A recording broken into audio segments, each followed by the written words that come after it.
Hi, this is Thomas McLaughlin. I'm here to talk to you about using TinkerCad.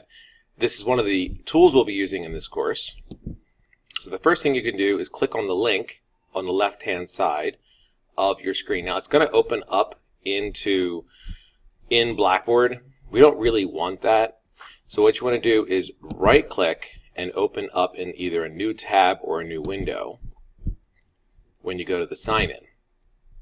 Now, if you have not signed in before, you can click on sign up, but the sign in is pretty easy.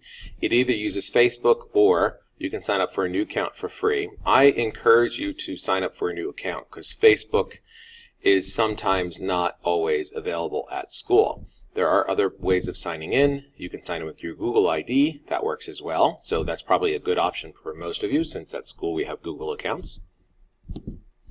So I'm going to pause the video while I sign in. So it's going to ask you if you want it to remember you. That's entirely up to you if you want it to remember you or not. I clicked for it to remember me because I have nothing that's all that secret on here. You can see I have a couple of different projects going. But I'm going to create a new design.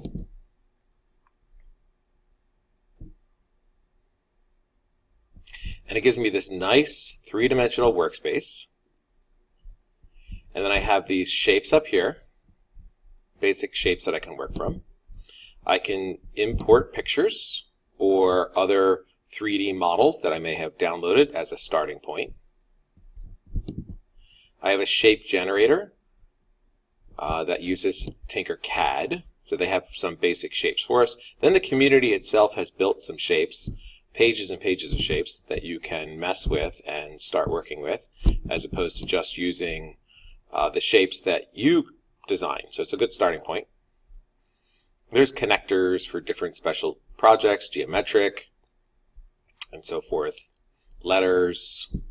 Holes we're going to have to look at. So we'll come back to the holes because that's a little special. And so forth and so forth. So what we're going to do is we're going to build a basic ship because that's one of the things that we're going to have to do in this course. You may not start with a box, but I'm going to start with a box. When we zoom in, we get a better view of the box. It doesn't actually change the size. We're going to zoom in a little bit, and then I'm going to stretch it out to be more like a container ship. You can see I have my units listed on the left-hand side. When I drag, those units disappear when I unclick. I also have these little squares and the dotted line to show you what part of the rectangle I'm actually affecting. So you have to be careful with that to make sure you know what you're clicking on. So we have a three-dimensional figure here, which means we can change its vertical height as well. That's this arrow up here. We can make it taller. Whoops, sorry, wrong one. That actually moves it off the platform. It's not the arrow, it's the little square. It's hard to see. So we click on a little square. That makes it taller. Again, we see the measurements. If we want to move it up and down, we click on this little cone here. And that moves it up in the air. And you can see that the distance it moved was 7 millimeters. And I'm going to put it back down 7 millimeters till it's at 0 millimeters. So right there on the deck there. We also have the ability to rotate. So I can rotate this in all different directions. Put it back to 0. I can rotate it this way. We're actually going to do that and leave it that way so I can get a better view of it. 90 degrees. So this is my ship, so to speak. It's not a very good ship right now, but I'm going to copy it. Maybe I'll zoom out a little bit so I can see it a little better. So I can go to Edit, Duplicate is what I want to do. Oh, not duplicate. Edit, Copy is what I wanted, I think. Nope, duplicate was it. So when I duplicate it, I get this second piece here. If I do Edit, Copy, what I believe happens is it just makes a copy of it in memory, and then you'd have to go to Edit, Paste, and you could paste another copy of it around. So duplicate just doubles it, copy copies it into memory, and then paste pastes it back in. So I just usually use duplicate. It makes it a little bit easier. Now what I'm going to do is I'm going to shrink this by a little bit in all directions. Right now it's the exact same size as this one. So I'm going to shrink this, and to make it clear, I'm going to change the color so I know which one I'm doing. So I'm going to shrink it all by 1 millimeter as best I can. So we're 22 to 21 Then I'm going to go this dimension, that's 20. I'm going to go 19. And I'm going to go this dimension, that's 50. So I'm going to go to 49. So every dimension, all three dimensions, a little bit smaller. I'm going to go 1 more millimeter here. But if you do that, it's actually going to put it inside this box. So actually, we'll just leave it so it's at 21 millimeters. Then what I'm going to do is move this, and you see how it kind of cuts into the other box? The goal is to get it so that there's a bit of the red box outside the green box the whole time. One of the things you can do to help maneuver these things is over here in the grid. We can change this snap to grid to either off or to a smaller unit. Change it to a smaller unit, it gives us a little bit more control over how we move this box back and forth. So that looks pretty good. I also want to pick it up using the cone so it just touches the red box. So that way the box actually turns out to be an open top box. And then I'm going to move it into the red box.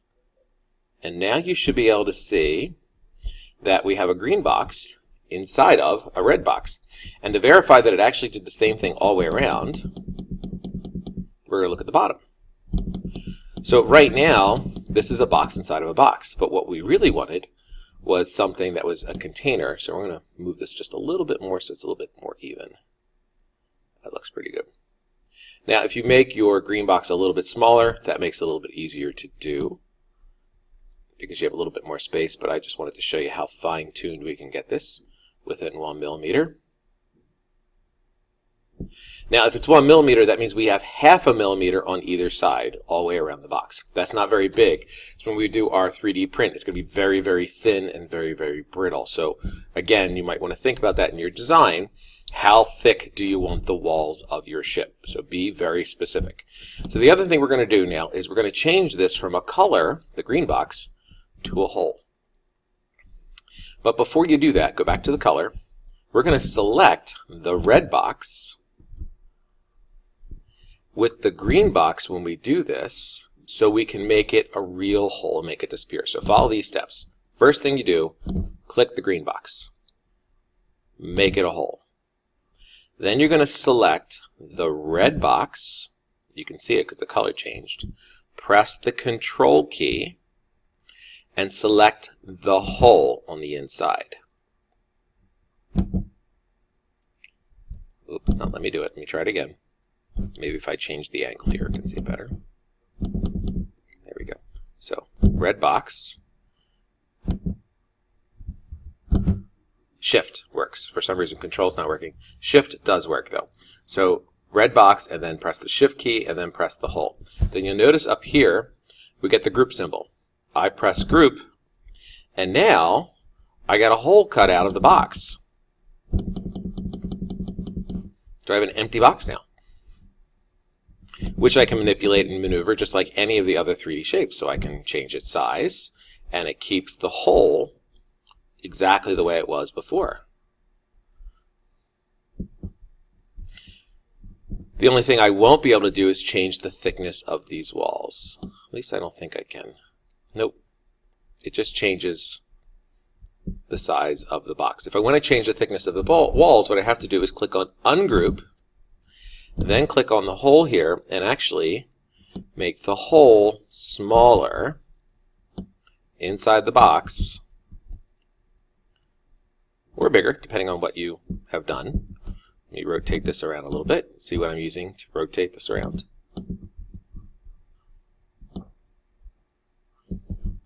So I'm just moving and I'm not actually measuring here, but you'd want to measure to make sure that these dimensions are the same all the way around.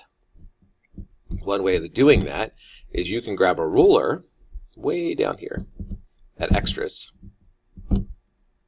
Oops, nope. Let's see, where is it? Oh, there we go. So there's our ruler. We can put this in on the picture and actually measure distances with our ruler. So click our ruler if I can grab a hold of it. Oh, there we go. Dismiss the ruler. Let's drag it over and put it, I believe, where the little red circle is. is where the ruler actually will drop off. So let's see if we can get really specific and get the ruler right where we need it. I'm going to put it right on that white dot, and there we go. So that should be able to tell me the thickness of the wall in my measurement using my ruler. So we rotate this around a little bit.